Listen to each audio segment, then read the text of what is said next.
کہ ان کی گلی میں مل جا. نحمده ونصلي على رسوله الكريم اما بعد فاعوذ بالله من الشيطان الرجيم بسم الله الرحمن الرحيم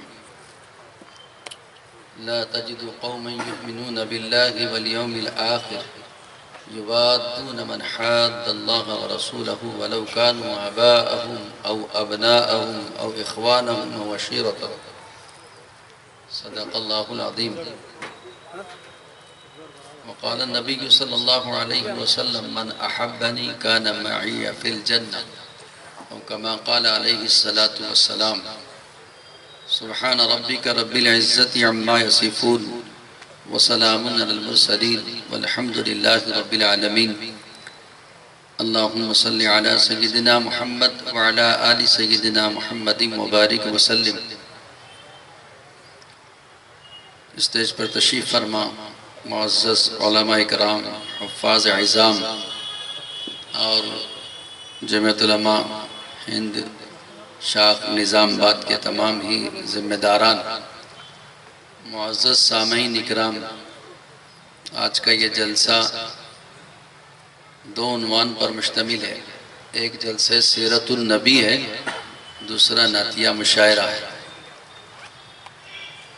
دونوں کا تعلق بھی پیارے نبی حضرت محمد مصطفیٰ صلی اللہ علیہ وسلم کی ذات مبارکہ سے،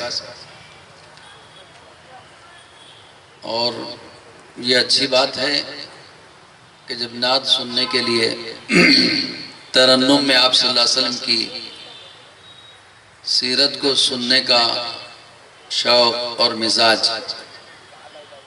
بعض لوگوں کو بہت پسند آتا ہے،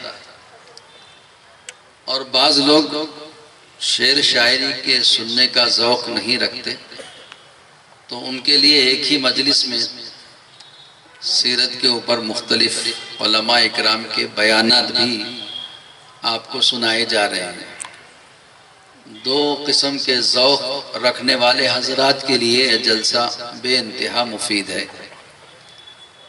جو بات سے سیرت سننا چاہتا ہے اس کو بات سے سناتے ہیں، اور جو نعت کی شکل میں آپ صلی اللہ علیہ وسلم کی سیرت کو سننا چاہتا ہے وہ نعت کی شکل میں بھی سن سکتا ہے. تو اس لیے بیان تو حیدرآباد کی بڑی مشہور و معروف شخصیت حضرت مفتی تجمل حسین صاحب کا بیان ہے، اور میں اب تھوڑی دیر کے لیے آپ کے درمیان گوشے گزار کرنے کے لیے بیٹھا ہوں. کچھ باتیں عزیز دوستو، بزرگوں، پیارے نبی صلی اللہ علیہ وسلم کی سیرت پر بیانات، واعظ اور گفتگو کرنے کے لیے اللہ کے رسول صلی اللہ علیہ وسلم کی پیدائش سے لے کر آج تک لوگ آپ کی سیرت کو بیان کرتے ہی جا رہے ہیں، لیکن کسی شخص کا بھی یہ دعویٰ آج تک سننے میں نہیں آیا، یا کوئی کر بھی نہیں سکتا آئندہ زمانے میں، کہ میں نے حضور صلی اللہ علیہ وسلم کی مکمل سیرت کو بیان کر چکا. یہ اللہ کے رسول صلی اللہ علیہ وسلم کی خصوصیت ہے. زمانہ جیسے جیسے ترقی کرتا چلا جائے گا، دور جتنا آگے بڑھتا چلا جائے گا، قرآن اور حدیث میں غور و خوض کرنے والے، قرآن و حدیث کے سمندر میں غوطے لگانے والے علماء، محدثین، مفسرین، سیرت نگار، سیرت کے بیان کرنے والے، جہاں کہیں آپ صلی اللہ علیہ وسلم کی سیرت کے نکات بیان کر رہے ہوں گے، نئے نئے انداز سے نئی نئی آپ صلی اللہ علیہ وسلم کی سیرت کو واضح کر رہے ہوں گے. کیوں نہیں؟ اللہ کے رسول صلی اللہ علیہ وسلم کو اللہ نے ایسا نبی بنایا ہے جو قیامت تک کہ آپ کا عمل، آپ کی بات، آپ کا انداز زندگی سب کے لیے نمونہ ہے۔ لَقَدْ كَانَ لَكُمْ فِي رَسُولِ اللَّهِ أُسْوَةٌ حَسَنَةٌ، یہ کہہ کر، یہ فرما کر اللہ تبارک و تعالیٰ نے قیامت تک کے آنے والے مبلغین کو، مفسرین کو بتلا دیا کہ جو جتنا حضور صلی اللہ علیہ وسلم کی سیرت کو، آپ کی ذات کو دیکھے گا، پڑھے گا، نئے نئے نکات، نئی نئی باتیں اس کے سامنے واضح ہوتی چلی جائیں گی۔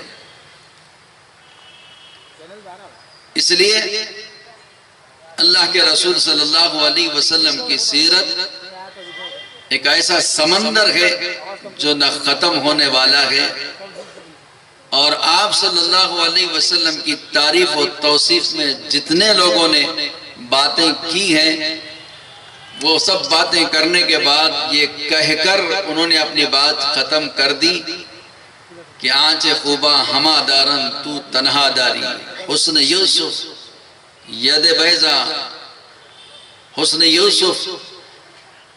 آپ صلی اللہ علیہ وسلم کے بارے میں آخر میں یہی کہا کہ جتنی تعریف اللہ کے رسول صلی اللہ علیہ وسلم کی کرنے والے کرتے رہیں گے، تعریف کرنے والوں تعریف ان کی ختم ہو جائے گی، لیکن اللہ کے رسول صلی اللہ علیہ وسلم کی سیرت ختم نہیں ہوگی۔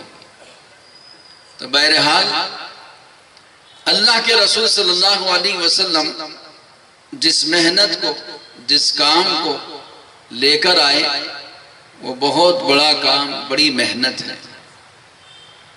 اور سب سے پہلے اللہ کے رسول صلی اللہ علیہ وسلم نے نبوت کے ملنے کے بعد لوگوں کو بلایا تو سب سے پہلے ایمان کی طرف بلایا۔ یا ایھا الناس قولوا لا الہ الا اللہ تفلحوا۔ آپ صلی اللہ علیہ وسلم نے جب دعوت دی، لوگوں کو ایمان کی طرف بلایا، تو لوگ آپ سے اپنی نبوت کی دلیل پوچھنے لگ گئے۔ آپ کی اپنی نبوت کی دلیل کیا ہے؟ آپ ہم کو جس خدا کی دعوت دے رہے ہو، ایک خدا کی دعوت دے رہے ہو، اپنے رسول ہونے کو بیان کر رہے ہو، تو آپ کے رسالت کی دلیل کیا ہے؟ ہر زمانے میں ہر نبی سے یہ پوچھا گیا، طلب کیا گیا، تو ہر نبی نے اپنے اپنے زمانے میں نبوت کی دلیل اور نبوت کا معجزہ پیش کیا۔ کوئی آگ کو ٹھنڈی کر کے بتلا دیا، کوئی اپنے بغل میں ہاتھ ڈالے اور باہر نکالتے چمکنے لگ گیا، یہ کوئی معجزہ بتا دیا۔ کوئی سمندر میں لاٹھی ڈال دیا، اس سے 12 چشمے پھوٹے۔ کسی نبی نے مادرزاد اندھے کے چہرے پر ہاتھ پھیر دیا۔ اللہ کے فضل و کرم سے اس نبی کے ہاتھ پھیرنے پر وہ مادرزاد اندھا دیکھنے والا بن گیا۔ کوڑ کا مرض ہے، اللہ نے اس نبی کے معجزے میں یہ بات رکھی تھی کہ وہ کوڑ کا مرض ہاتھ پھیرتے ہی صحیح ہو گیا۔ ہر نبی کے ساتھ الگ الگ قسم کے معجزے تھے، نبوت کی دلیل کے طور پر، پروف کے طور پر۔ ایسے ہی میرے اور آپ کے آقا حضرت محمد مصطفیٰ صلی اللہ علیہ وسلم نے بھی جب اپنی نبوت کا دعویٰ کیا اور اپنے نبی ہونے کا اعلان کیا، تو لوگوں نے آپ سے بھی اپنے نبوت کی دلیل پوچھی۔ اللہ کے رسول صلی اللہ علیہ وسلم نے نبوت کی دلیل میں جو بات پیش کی، عزیز دوستو بزرگوں، وہ سننے کے قابل ہے۔ آپ چاہتے تو چمکتے چاند کو اتار لے سکتے تھے، کھڑے درخت کو بلاتے تو وہ آ جاتا تھا، کنکریوں کو اشارہ کرتے تو وہ کنکریاں خود کہتی تھی کہ آپ کیا۔ آپ کے بے شمار معجزے ہیں اور آپ کو اللہ تبارک و تعالیٰ نے بہت ساری خصوصیات اور کمالات سے نوازا تھا، لیکن آپ نے ان تمام چیزوں کو بازو رکھ کر جو بات پیش کی نبوت کی دلیل میں، وہ پیش کی اے اہل مکہ، اے عرب والو، اے مجھ کو جاننے پہچاننے والو، اے لوگو، میرے نبوت کی دلیل اگر تم مجھ سے مانگتے ہو تو میری نبوت کی دلیل یہ ہے کہ میں تمہارے درمیان پلا بڑا ہوا، بچپن میرا تمہارے درمیان گزرا، جوانی تم نے دیکھی، اور اب جب 40 سال کی عمر ہو چکی اور میں نے اپنے نبوت کا اعلان کیا اور دعویٰ کیا، تو اب میرے نبوت کی دلیل بس یہ ہے کہ اگر تم نے مجھے اس 40 سالہ دور میں، اس 40 سالہ زندگی اور 40 سال کی عمر میں کہیں کسی کو دھوکہ دیتے ہوئے دیکھا ہو، یا جھوٹ بولتے ہوئے دیکھا ہو، یا کسی کے ساتھ ظلم و زیادتی کیا ہو، ایسا سنا ہو، تو بتاؤ میری 40 سالہ زندگی آپ سب کے لیے نبوت کی دلیل کے طور پر نمونہ ہے۔ فَقَدْ لَبِثْتُ فِيكُمْ عُمْرًا مِّن قَبْلِ، ایک مدت میں نے تمہارے درمیان گزارا ہے جس میں کہیں جھول نہیں ہے، کہیں انگلی رکھنے کا بھی آپ کو موقع نہیں ملے گا۔ ایسی صاف ستھری زندگی آپ لوگوں کے سامنے پیش کیا، جس زندگی کے بعد تم خود نے مجھ سے کہا امین اور صادق ہے، یہ نوجوان امیر اور صادق ہے، امانت دار سچا نوجوان ہے، تمہارے لقب ہے۔ میں نے ایسی صاف ستھری زندگی گزار کر دکھلائی، یہی میری زندگی نمونہ ہے آپ لوگوں کے لیے۔ اس کے مقابلے میں کچھ بول نہ سکے لوگ، اس لیے کہ سچی بات تھی۔ عزیز دوستو بزرگوں، اللہ کے رسول صلی اللہ علیہ وسلم کی اتنی صاف ستھری زندگی ہم کو ملی ہوئی ہے، اور اسی نبی کے ہم ماننے والے اور چاہنے والے ہیں۔ ہم جب چاہنے کی بات کرتے ہیں تو ہم سے زیادہ اللہ کے رسول صلی اللہ علیہ وسلم ہم کو چاہتے ہیں، لیکن ہماری چاہت الگ انداز سے ہے۔ جب ہم دل میں آیا چاہنے کی بات کرتے، جب دل میں آیا ہماری چاہت دل سے نکل جاتی۔ اللہ کے رسول صلی اللہ علیہ وسلم سے محبت کرنے والے لوگ تو گزر چکے، اب تو دعویٰ محبت ہے۔ جو محبت کرنے والے لوگ تھے، اللہ نے قرآن میں ان کی تعریف فرمائی، ان کا تذکرہ قرآن پاک میں کیا ہے۔ وہ محبت کرنے والے کیسے تھے؟ ایک مثال دے کر اپنی بات ختم کروں گا، ایک مثال دے کر بات ختم کروں گا۔ اللہ کے رسول صلی اللہ علیہ وسلم کے سامنے خود حضرت ابو بکر صدیق رضی اللہ تعالیٰ عنہ عرض کرنے لگے، یا رسول اللہ، میرے والد ابھی اسلام قبول نہیں کیے تھے، ابو قحافہ ابھی ایمان قبول نہیں کیے تھے۔ آپ صلی اللہ علیہ وسلم کے سامنے عرض کرنے لگے، یا رسول اللہ، میرے والد نے آپ کی شان میں کوئی گستاخی کی، نازیبہ کلمات کہے جو ناگوار تھے، ایسے کلمات کہنے پر مجھے غصہ آیا، میں نے اپنے والد کو اٹھایا اور تماچا رسید کر دیا۔ اللہ کے رسول صلی اللہ علیہ وسلم نے سن کر کہا کہ تم نے یہ کیوں کیا؟ کہا کہ اللہ کے رسول، آپ سے محبت ہے، یہ میں نے کیا ہے، میرے ہاتھ میں اس وقت کچھ نہیں تھا۔